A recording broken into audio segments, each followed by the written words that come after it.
नमस्कार दोस्तों, स्वागत है आपका आज के मुख्य समाचार में। सबसे पहली बड़ी खबर में आपको बताएंगे, झूठ का अंतर्राष्ट्रीय प्रशिक्षण केंद्र खोल ले बीजेपी, अखिलेश यादव का योगी सरकार पर हमला। इसी के साथ दूसरी बड़ी खबर में जिक्र होगा कि प्रियंका गांधी बोली, मुकदमे वापस लेने का नाटक कर रही सरकार, क्यों किया था किसानों का अपमान। तीसरी बड़ी खबर में आपको बताएंगे कि जब संसद गूंगी बहरी हो जाती है तो सड़क की आवाज सुनाई देती है, किसान नेता राकेश टिकैत। दोस्तों, हर एक खबर की गहराई में आपको ले जाएंगे, लेकिन उससे पहले अगर आपको भी ऐसा लगता है कि भाजपा की उल्टी गिनती शुरू हो चुकी है तो आप अभी इस वीडियो को लाइक कीजिए और इस लाल बटन को दबाकर चैनल को सब्सक्राइब करके घंटी बजाइए और कमेंट में लिखे जय हिंद। झूठ का अंतर्राष्ट्रीय प्रशिक्षण केंद्र खोल ले बीजेपी, अखिलेश यादव का योगी सरकार पर हमला। जी हाँ दोस्तों, लखनऊ में अखिलेश यादव की मौजूदगी में आज बीजेपी और बीएसपी के कई नेता समाजवादी पार्टी में शामिल हुए। अखिलेश यादव ने कहा कि समाजवादी का कारवां लगातार बढ़ रहा है। अखिलेश यादव ने कहा कि यूपी में जिला पंचायत के दौरान जितनी गुंडागर्दी हुई है, ऐसी कभी नहीं हुई थी, लेकिन अब आम जनता को देखनी पड़ रही है। अखिलेश ने कहा कि राज्य में लूटपाट इस तरह बढ़ गई है कि बीजेपी के नेता भी सुरक्षित नहीं हैं, उनके घरों में भी डकैतियां पड़ रही हैं, उनकी जमीनें हड़पी जा रही हैं। अखिलेश ने कहा कि बीजेपी ने मां गंगा को धोखा दिया है। बीजेपी के आने से देश में नदियां और प्रदूषित हो गई हैं। अखिलेश यादव ने कहा कि पीएम मोदी और सीएम योगी ने कहा था कि जैसे ही 2022 की जनवरी आएगी किसानों की आय दोगुनी हो जाएगी।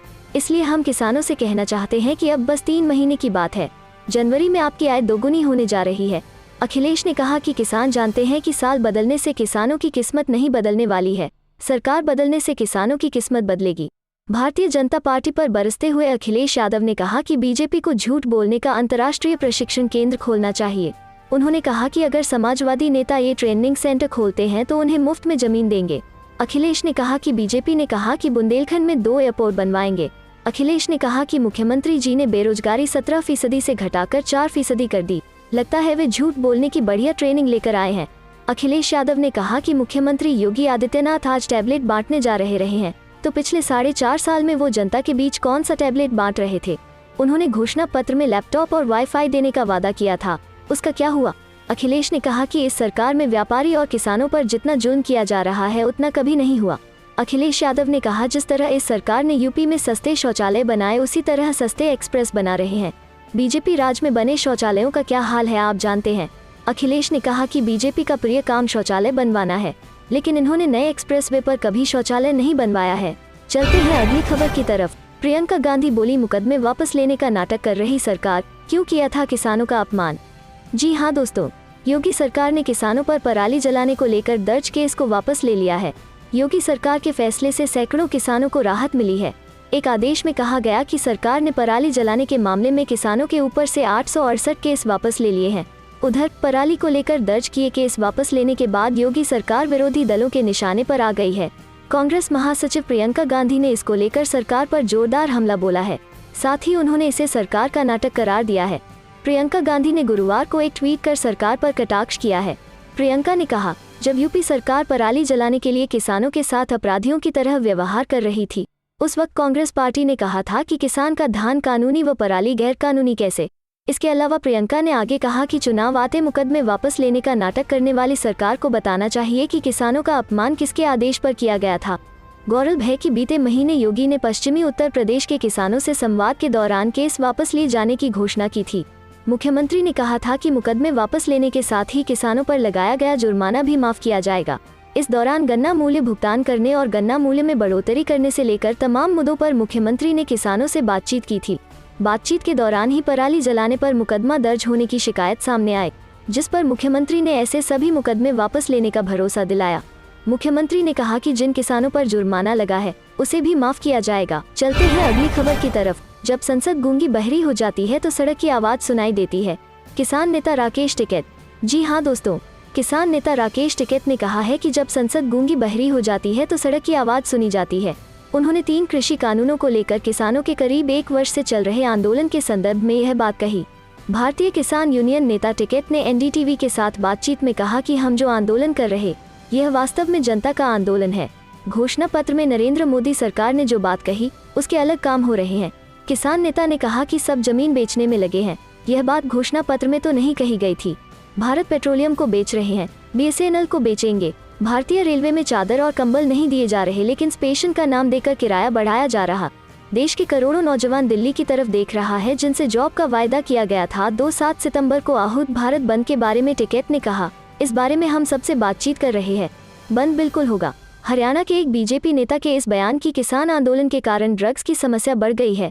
टिकैत ने कहा कि सारे के सारे लोग यह बात कर रहे, जब कोरोना काल में देश बंद था तो पुलिस शराब बंटवाती थी।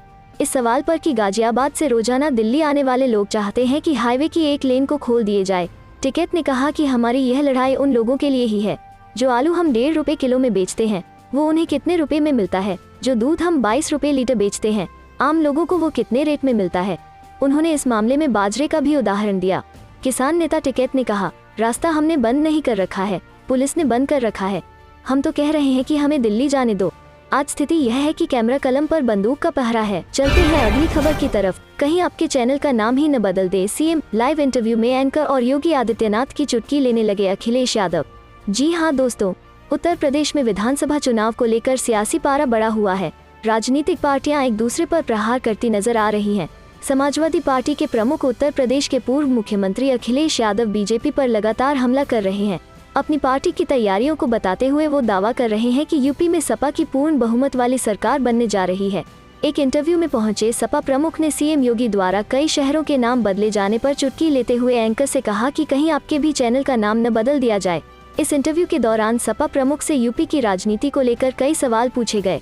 अखिलेश यादव द्वारा वैक्सीन पर दिए गए बयान पर एंकर ने उनसे सवाल पूछा कि क्या आपको लगता है कि यह बयान गलत है। इसके जवाब में उन्होंने कहा कि एक नागरिक को जिम्मेदार होना चाहिए, लेकिन एक नागरिक से ज्यादा एक सरकार को जिम्मेदार और पारदर्शी होना चाहिए। उन्होंने अपने बयान पर कहा कि जब मैंने बयान दिया था तो वैक्सीन को अप्रूवल नहीं मिला था। उन्होंने बीजेपी पर हमला बोलते हुए कहा कि हमारे मुख्यमंत्री सपा सरकार में बनाई गई चीजों को अपना बताने में लगे हुए हैं। वो चीजों का नाम बदल दे रहे हैं और फिर कह रहे हैं कि यह हमारा है। सपा प्रमुख ने अपनी बात बढ़ाते हुए एंकर और योगी आदित्यनाथ पर चुटकी लेते हुए सवाल पूछा कि मैं तो आपसे पूछ रहा हूं कि आपने अपने चैनल का नाम अच्छा रखा है या नहीं। अखिलेश यादव ने कहा कि हो सकता है कि मुख्यमंत्री जी यहां आए और आपके चैनल का नाम भी बदल दें। उनकी इस बात पर एंकर ने जवाब देते हुए कहा कि चैनल का नाम तो नहीं बदलेंगे। अखिलेश ने उनकी बात पर तुरंत कहा कि यह आप कैसे कह सकती हैं, वो हमारे मुख्यमंत्री जी हैं, वो नाम बदल सकते हैं। अखिलेश यादव के इस सवाल पर एंकर ने कहा कि क्योंकि मैं लोगों के बहकावे में नहीं आती, मेरे चैनल का नाम मेरा संकल्प है, हमारे ग्रुप का संकल्प है, इसका नाम कोई नहीं बदल सकता है। सपा प्रमुख ने एंकर के इस जवाब पर कहा कि आपने अपने सवाल का जवाब खुद ही दे दिया, अब जनता बहकावे में आने वाली नहीं है। इस दौरान अखिलेश यादव ने बीजेपी सरकार कई गंभीर आरोप भी लगाए। चलते हैं अगली खबर की तरफ। झारखंड राजद में जान फूंकने 18 को रांची आएंगे तेजस्वी यादव। सम्मेलन में सभी जिलों के कार्यकर्ता होंगे शामिल। जी हाँ दोस्तों, राष्ट्रीय जनता दल झारखंड प्रदेश में जान फूंकने के लिए बिहार विधानसभा के नेता प्रतिपक्ष तेजस्वी यादव शनिवार को रांची आ रहे हैं। वे 18 व 19 सितंबर यानी 2 दिवसीय रांची दौरे पर आ रहे हैं। उनके रांची आगमन का मुख्य उद्देश्य झारखंड राजद को बूथ स्तर तक मजबूत करना है। इसके लिए वे राज्य के सभी 24 जिलों के कार्यकर्ताओं के साथ 19 सितंबर की सुबह 11 बजे से दोपहर 2 बजे तक रांची के हरमू रोड के डिबडे स्थित कार्निवाल हॉल में कार्यकर्ता सम्मेलन करेंगे। तेजस्वी यादव के रांची आगमन की तैयारियों को लेकर बुधवार को राजद झारखंड के प्रदेश अध्यक्ष अभय कुमार सिंह, कोषाध्यक्ष सह चतरा के पूर्व लोकसभा प्रत्याशी सुभाष प्रसाद यादव, महिला प्रकोष्ठ की अध्यक्ष पूर्णेंदु यादव, प्रदेश प्रवक्ता अनिता यादव वड्डा, मनोज कुमार ने संवाददाता सम्मेलन किया। राजद के प्रदेश अध्यक्ष अभय कुमार सिंह ने कहा कि तेजस्वी यादव के स्वागत में रांची में महापुरुषों के नाम पर 31 तोरण द्वार बनाया जा रहा है। तेजस्वी यादव 18 सितंबर की दोपहर 3:30 बजे रांची स्थित बिरसा मुंडा एयरपोर्ट पहुंचेंगे। यहां झारखंड राजद के नेता पारंपरिक रीति रिवाज, ढोल नगाड़ा, तासा व छऊ नृत्य से उनका स्वागत करेंगे। इसके बाद वे भगवान बिरसा मुंडा, अल्बर्ट एक्का, कर्पूरी ठाकुर की प्रतिमा पर माल्यार्पण करेंगे। होटल रेडिशन ब्लू में वे रात्रि विश्राम करेंगे। दूसरे दिन यानी 19 सितंबर को सुबह 11 बजे से कार्निवाल हॉल में वे झारखंड के सभी 24 जिलों से आए कार्यकर्ताओं के सम्मेलन को संबोधित करेंगे। 2 बजे तक होने वाले इस सम्मेलन के बाद वे पटना के लिए रवाना हो जाएंगे। राजद झारखंड के प्रदेश अध्यक्ष अभय कुमार सिंह ने कहा कि बिहार विधानसभा के नेता प्रतिपक्ष तेजस्वी यादव पहले अपने पिताजी राजद सुप्रीमो लालू प्रसाद यादव से मिलने आते थे। झारखंड में यह पहली बार है जब वे कार्यकर्ताओं से मिलने आ रहे हैं। झारखंड राजद में जान फूंकने के लिए वे अब प्रत्येक माह तीसरे सप्ताह में रांची आएंगे और झारखंड राजद को मजबूत करने का टिप्स देंगे तथा कार्यकर्ताओं का मनोबल बढ़ाएंगे। तेजस्वी चला आपके द्वार कार्यक्रम से झारखंड राजद मिशन 2024 पर काम करेगा। राज्य के सभी 81 विधानसभा सीट पर राजद अपनी स्थिति मजबूत करने के लिए विशेष अभियान चलाता रहेगा।